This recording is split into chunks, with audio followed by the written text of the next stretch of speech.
संत मत धारा आपकी सेवा में प्रस्तुत।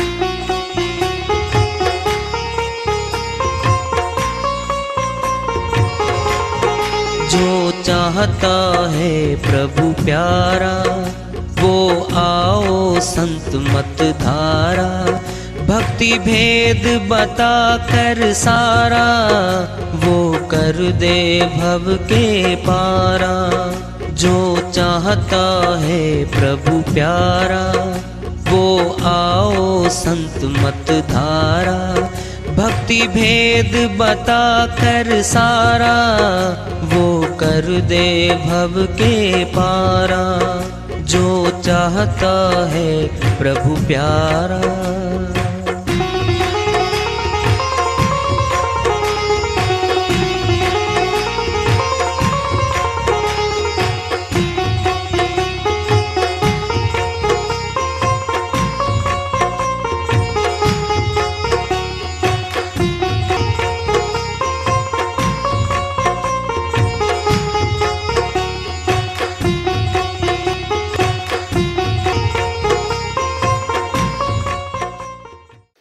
परम पूज्य सदैव स्मरणीय सदगुरु साहिब की जय हो।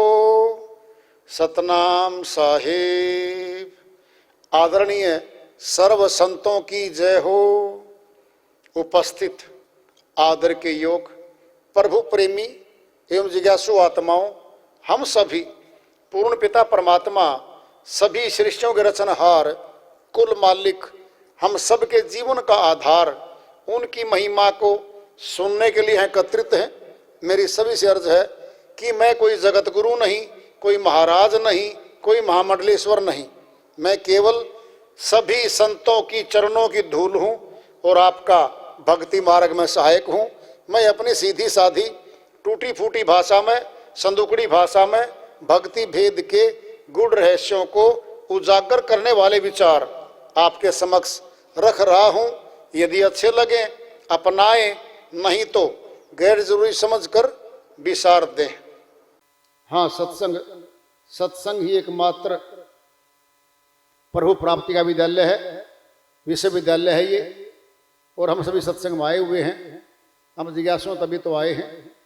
हम पिछले सत्संगों से वार्ता करते चले आ रहे हैं कि चेतावनी से प्रभु प्राप्ति की ओर इस अध्याय को, इस वार्ता को आज फिर आगे बढ़ा रहे हैं। भिखा भूखा कोई नहीं, सबकी गठरी लाल। गिरह खोलने जानही, ताते भय कंगाल। भिखा जी महाराज संत मत के बहुत ऊंचे संत हुए हैं। वो अपनी श्रीवाणी में बहुत गहरी बात बता रहे हैं। भिखा भूखा कोई नहीं, जो भी मनुष्य तन धारण करके इस जगत में आया है, उसका बंदोबस्त पहले तो मालिक ने माता के गर्भ में कर दिया। बाहर आया फिर भी माता के पास उसका भोजन दे दिया। दूर तक, जब तक ये अपने पैरों पे खड़ा होके अपनी संभाल करने योग्य हो जाता है, तब तक का सारी व्यवस्था कर रखी है इसकी। और आगे भी वही करेगा। ऐसा नहीं है हम काम छोड़ के बैठ के 18 साल के बाद फिर अपने आप ही करेगा भोजन। हाथ दिए हैं, पैर दिए हैं, सब शक्तियां रखी हैं आपके अंदर। दूसरों को देख लो, जिन्होंने हमारा पालन पोषण किया है, क्या वो काम नहीं कर रहे? अब तक सभी कर रहे हैं, हमें भी खिला रहे हैं वो। फिर हमने भी उन्हीं के पद चिन्हों पर चलते हुए अपना परिवार, पालन पोषण, अपनी जिम्मेदारियां हम धीरे धीरे संभाल लेते हैं सारे। बात ऊंची होती संतों की, यही तक नहीं है।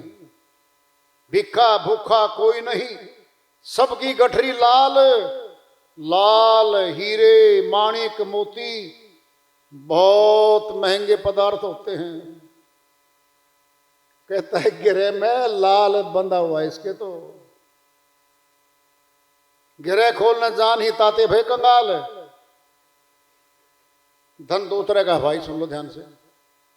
एक जगत का धन है, जगत की वस्तुओं को दिलवाएगा, मकानात बनवाएगा, जमीनें खरीदवाएगा, ऊंचे ऊंचे कारोबार, फैक्ट्रियां, इंडस्ट्रीज लगवाएगा। जगत का सवारा कारोबार धन करवाता है, वह नाशवान धन है, जगत में छूट जाने वाला है। एक तो ये धन है, एक है भक्ति धन, सच्चे नाम का धन। सत्य नाम का धन वह आत्मा के साथ जाता है। उस धन की बात कह रहे हैं। वो लाल कौन सा है? वह लाल है सतनाम। सच्चे नाम को लाल की, हीरे की संज्ञा दे रखी है संतों ने। ये बहुत महंगे पदार्थ हैं जगत में।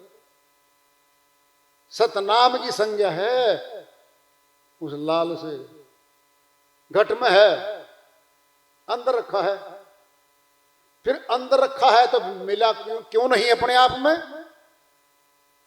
माता पिता बता देते बेटा ये लाल रखा है, यहां सत्य नाम है बेटा। उनको भी नहीं मालूम था, वो भी अनजान थे, वो नहीं बता पाए। जितनी जानकारी माता पिता को होती है, अपने बच्चों को धीरे धीरे समझ के अनुकूल सब दे देता है वो। अब शिक्षा पे आ जाएं। बाहरी शिक्षा जब माता पिता के पास नहीं थी तो विद्यालयों में, स्कूलों में, कॉलेजों में अपने बच्चों को भेजा।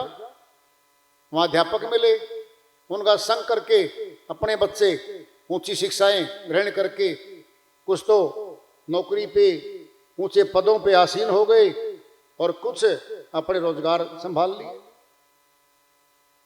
ये बाहरी है। अब आएगा अध्यापक। अध्यापक भी दो हैं। एक बाहरी शिक्षा ग्रहण करवाता है, पेट भरने तक की शिक्षा ग्रहण करवाता है बाहरी अध्यापक। एक होता है अध्यात्म का अध्यापक, आत्मज्ञानी अध्यापक, परमात्म ज्ञानी अध्यापक।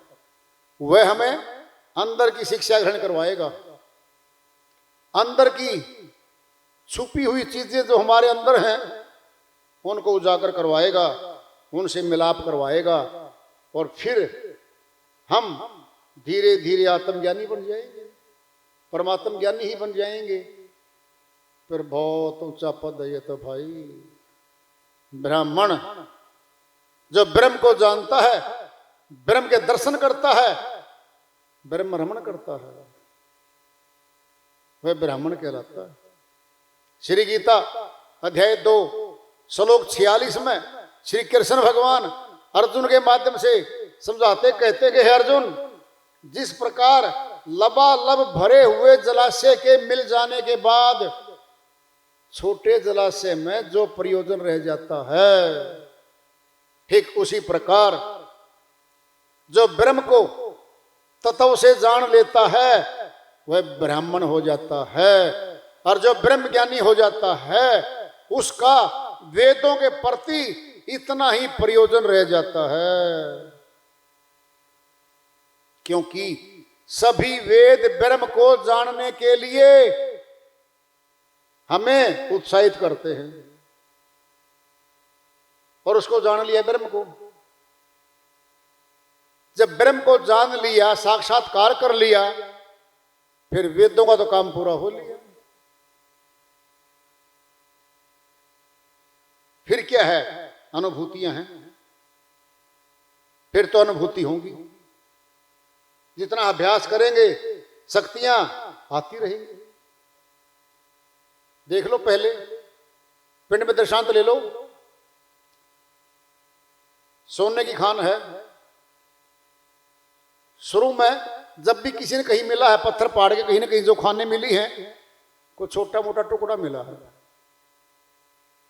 बड़ा सयाना मनुष्य तो यहां तो पाएगा भाई कुछ न कुछ।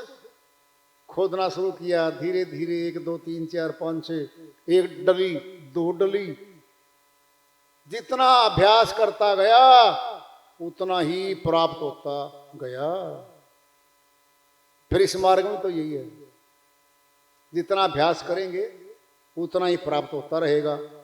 क्या होगा? सर्वप्रथम सब भ्रम दूर हो जाएंगे। परमात्मा कैसा है, कहाँ मिलेगा, ये सारे प्रश्न थे और भ्रम थे, ये दूर होने लगेंगे। फिर भय, आत्मा में जो भय था कि मौत के बाद कहाँ जाएंगे, भय, महाभय है ये कि मौत के बाद कहाँ जाएंगे। इसका फैसला हो गया, परमात्मा के देश में जाएंगे। सुनना है, दृष्टांत पिंड में ले लो। जींद से दिल्ली जाना है, हम मार्ग पर चल रहे हैं, चलते चलते 20 किलोमीटर पे रात हो गई, हम वहीं बैठ गए, पहुंचे नहीं है, बैठ गए। क्या हो गई? रात, यानी मौत हो गई। सुबह उठे, पथ पे बैठे हैं, मार्ग पे जा रहे हैं, सुबह उठते ही फिर आगे चल पड़े। क्या थी रात? ये मौत थी। आत्मा जिस परमात्मा की प्राप्ति के लिए चल रही है, जहां मौत का पड़ाव आ जाएगा वहां रुकेगी, फिर शुरुआत वहीं से करेगी। ये भय दूर होगा कि मौत के बाद कहां जाएंगे। कितना बड़ा भय दूर हो गया हमारा। इस भय को संसार में कोई दूर नहीं कर सकता। सारी फौज आ जाए, ये कह दे हम आपके साथ हैं, सीधा बोल देगा मौत के बाद कौन साथ जाएगा जी बता दो। माता पिता बोल देंगे, भाई बोल देंगे हम आपके साथ हैं, कोई साथ नहीं वहां, अकेली निकलती मार्ग पे। यहां सत्य नाम एक होए सहिया, साहिब की वाणी में आया हुआ, कहें कबीर एक सत्य नाम होए सहिया, सहायता करने वाला हमारी केवल सत्य नाम होगा। और वो भेदी गुरु के पास मिलता है भेद, और भेद जान के हम भक्ति करते हैं, इसीलिए गुरु को महत्व दे दिया गया, सबसे ज्यादा महत्व दे दिया। इसीलिए इस मार्ग में बहुत ज्यादा आ गए, क्योंकि इसमें मान सम्मान भी मिलेगा। ब्राह्मण ऊंचा क्यों हो गया समाज में बता दो? ब्रह्मज्ञानी थे वो। सभी मानवों ने सोच लिया कि ब्रह्मज्ञानियों से मिलना पड़ेगा, उनका ड्रेस कोड बना, मस्तक में टीका लगाया था पहचान के लिए, ये ब्रह्मज्ञानी है, लोगों इससे मिल लो। सबसे ऊंचा ज्ञान दे रहा है वो, फिर सबसे ऊंचा पद हो गया, फिर मान सम्मान मिलेगा, सेवा दक्षिणा चरणों में आएगी, लोग भोजन करवाने के लिए घर में बुलाएंगे,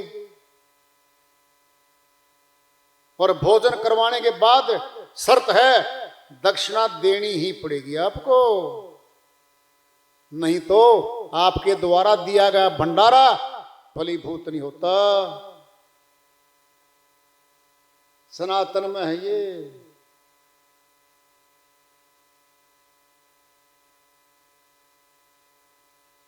खाली साधु ने विदा करो, सुन लीजिए सब कोई, कहीं कबीर कछु भेंट धरो जो तेरे घर होए।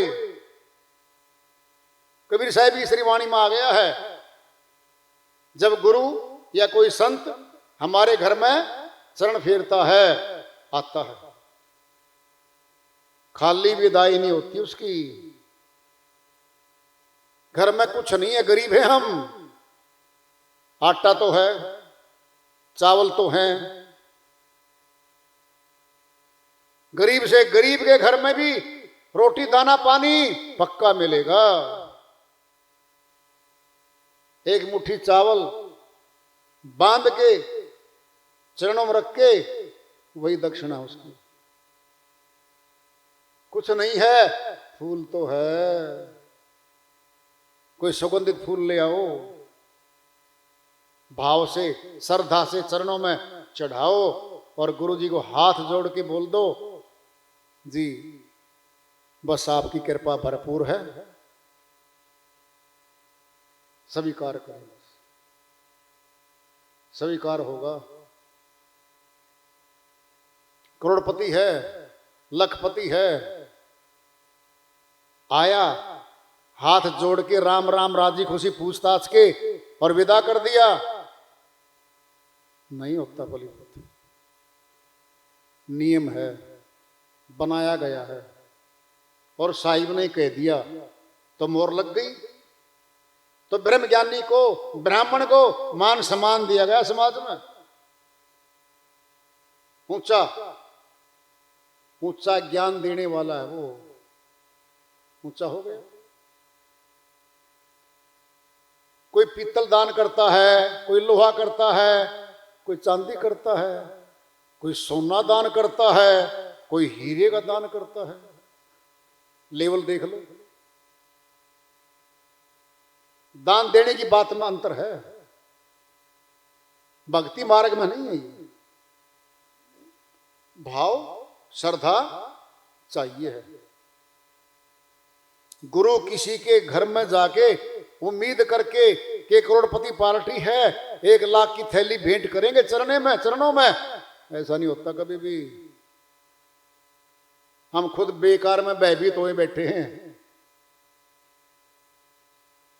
क्या करोगे भेंट? जो अनमोल वस्तु दी उसका तो कोई मोल ही नहीं है। श्रद्धा भाव बस, होठों पे, आंखों में खुशी, श्रद्धा भाव। खाली पानी पिला दो, एक फूल भेंट कर दो, पूरा हो गया बस, इतना है।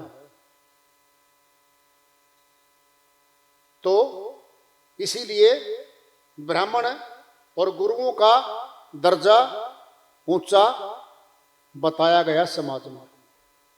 एक संत जी की श्री वाणी आ रही है, भजन के माध्यम से है, उसको लेते हैं। वो अपनी श्री वाणी में फरमाते हैं, चलो गुरु की नगरिया, दुनिया से नाता सब तोड़ के। चलो गुरु की नगरिया, दुनिया से नाता सब तोड़ के, तोड़ के जी तोड़ के, तोड़ के जी तोड़ के, दुनिया से नाता सब तोड़ के। चलो गुरु की नगरिया, दुनिया से नाता सब तोड़ के। कोड़ी कोड़ी माया जोड़ी, जोड़ा माल खजाना। कोड़ी कोड़ी माया जोड़ी, जोड़ा माल खजाना। जब यमदूत लेने को आवे, चले न कोई बहाना। जब यमदूत लेने को आवे, चले न कोई बहाना। जग से जाएगा अकेला, जग से जाएगा अकेला। दुनिया से नाता सब तोड़ के, तोड़ के जी तोड़ के, तोड़ के जी तोड़ के, दुनिया से नाता सब तोड़ के। चलो गुरु की नगरिया, दुनिया से नाता सब तोड़ के, तोड़ के जी तोड़ के, तोड़ के जी तोड़ के, दुनिया से नाता सब तोड़ के। पेट पकड़ कर माता रोवे, बाह पकड़ कर भाई। पेट पकड़ कर माता रोवे, बाह पकड़ कर भाई। पाँव पकड़ कर छोड़त नाही, रो रो कह तिरिया। पाँव पकड़ कर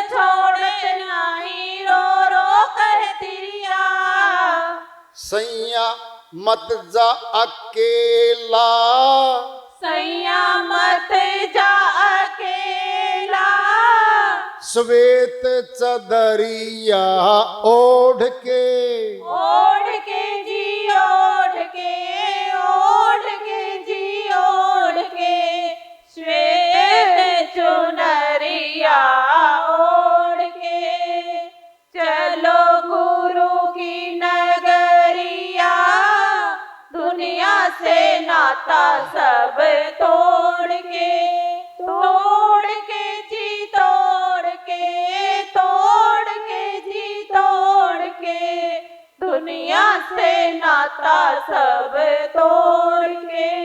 चार जने मिल करके आए करने लगे तैयारी, चार जने मिल करके आए करने लगे तैयारी, हाथ पांव को बांध करके कर दिया सवारी, हाथ पांव को बांध करके कर दिया सवारी, उठाया चार कहरेवा, उठाया चार कहरेवा, मुखड़ा से राम नाम बोल के, बोल के जी बोल के, बोल के जी बोल के, मुखड़ा से राम नाम बोल के, चलो गुरु की नगरिया, दुनिया से नाता सब तोड़ के, तोड़ के जी तोड़ के, तोड़ के जी तोड़ के, दुनिया से नाता सब तोड़ के। जो नहीं भजता सत्य नाम को फिर पीछे पछताता, जो नहीं भजता सत्य नाम को फिर पीछे पछताता, काम बिगाड़े जग में अपना घोर नरक में जाता, काम बिगाड़े जग में अपना घोर नरक में जाता, जग से जाएगा अकेला, जग से जाएगा अकेला, अपना पराया सब छोड़ के, छोड़ के जी छोड़ के, छोड़ के जी छोड़ के, अपना पराया सब छोड़ के, चलो गुरु की नगरिया, दुनिया से नाता सब तोड़ के, तोड़ के जी तोड़ के, तोड़ के जी तोड़ के, दुनिया से नाता सब तोड़ के। श्रीवाणी आई है, संत मुनि की दया से मैं अनुवाद कर लेते हैं। चलो गुरु की नगरिया, वो कहाँ नगरिया भाई, कहाँ होती है नगरिया? जिस स्थान पे गुरु है या रहता है, चाहे झोंपड़ी है, चाहे कोई कमरा है, चाहे कोई धर्मशाला है, जहां भी है वो, वही गुरु की नगरिया होती है, उसी के पास जाना होता है। जहां तीर्थ बना हुआ है, हम तीर्थ पे स्नान वहीं करने जाते हैं जहां तीर्थ है। वह बाहरी है, जलाशय है, या किसी नदिया की धारा बह रही है, हमारे शरीर को निर्मल कर देगी, मैल रहित कर देगी, ठंडक आएगी, ताजगी आएगी। ये काम तो करेगा जल। एक तीर्थ होता है गुरु के चरणों में, वहां आत्मा स्नान करती है,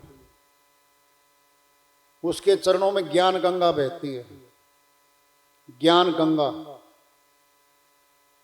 बाहरी शरीर तो बाहरी पानी में स्नान करेगा, आत्मा स्नान करती है उसमें, ज्ञान गंगा में। इसीलिए कह रहे हो गुरु के पास जाओ भाई। कोड़ी कोड़ी माया जोड़ी, जोड़ा माल खजाना। जिन्होंने एक एक कौड़ी जोड़ के लाखों करोड़ों रुपए कमा लिए, जब यमदूत लेने को आवे चले न कोई बहाना। मौत तो आएगी, कितना ही जोड़ा जाड़ी कर लें, कितने ही बना के रख लें हम, वो हमारे साथ, वो संपत्ति, वो धन, वह दौलत हमारे साथ नहीं जाती, वो छूट जाती है। बार बार समझाते हैं संत, चेतावनी जी, बहुत बार जी यही सुनते हैं जी, मौत पे कुछ नहीं साथ जाता जी। युधिष्ठिर को पांचों पांडव साथ थे, सभी बैठे थे, अध्यापक ने पहला चैप्टर पढ़ाया था, भाई झूठ नहीं बोलना। सभी अध्यापक के पास आए, हाँ भाई। युधिष्ठिर नहीं आया, कबूली होगी बात की, हाँ जी बिल्कुल कबूली होगी, क्या बोलना है, झूठ बोल दिया, छोड़ दिया जी। 7 दिन के बाद युधिष्ठिर आया, तुम भाई इतने दिन के बाद क्यों आए? जी मैं झूठ बोलता था कभी कभी, उसका अभ्यास किया मैंने, 7 दिन रह करके अभ्यास किया मैंने, झूठ नहीं बोलूंगा, झूठ नहीं बोलूंगा। पूरा अभ्यास करते करते इस फैसले पे आ गया हूं अब कि अब नहीं बोलूंगा जी।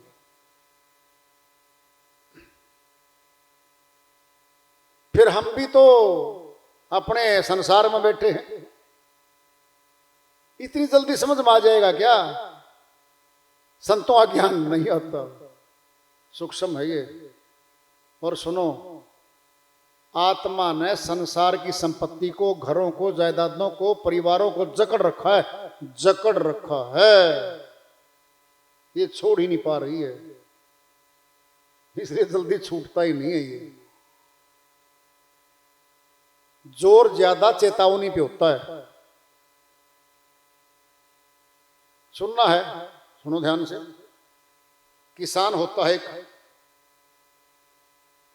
फसल की बिजाई करता है, गेहूं की, सरसों की, चने की, मकई की, बाजरे की, जिसकी भी करता है, हर रोज रखवाली, हर रोज पानी, खाद और उसकी रक्षा 6 महीने तक लगातार करता रहा, प्राप्ति नहीं हुई अभी। ध्यान से सुन लो, अभी मिला कुछ नहीं किसान ने। हर रोज सुबह खेत में बालियां आई, फसल पक गई, अब देखना जरा, 6 महीने नहीं लगेंगे फसल उठाने में। अब 1 दिन, 2 दिन, 3 दिन लगेंगे, महीने नहीं लगे अभी। महीने तो अभ्यास में हो लिए, अभ्यास, बार बार अभ्यास, प्राप्ति में 2 दिन में। अब तो ऑटोमेटिक मशीन आ गई है, कंबाइन आ गई। 30 एकड़ जमीन में बिजाई हुए गेहूं को दिन में काट के, बिल्कुल साफ करके, ट्रॉली में डाल के अनाज मंडी में भिजवा देते। ऐसी मशीन आ गई है मनुष्य के पास।